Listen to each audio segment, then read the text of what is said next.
లక్ష్మీదేవికి నైవేద్యంగా పెట్టవలసినవి ఇవే. లక్ష్మీదేవికి ఇష్టమైన నైవేద్యాలు ఇవే. మొదటిది దధ్యోదనం. అన్నంలో పెరుగు కలిపి తాళింపు వేసి తయారు చేస్తారు.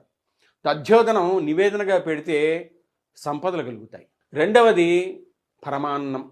ఆవు పాలతో బియ్యాన్ని వేసి ఉడికించి వండాలి. ఆవు పాలతో తయారు చేసిన పరమాన్నముని నైవేద్యంగా పెట్టాలి.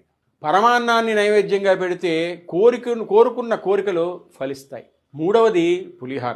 పులిహోరను నైవేద్యంగా పెడితే భార్యాభర్తల మధ్య అనురాగం పెరగటమే కాకుండా పుత్రప్రాప్తి కలుగుతుంది. నాలుగవది పులగం. బియ్యం మరియు పెసరపప్పు కలిపి వండుతారు. ఈ పులగాన్ని నివేదనగా పెడితే మీ కుటుంబంలో ఎటువంటి తగాదాలు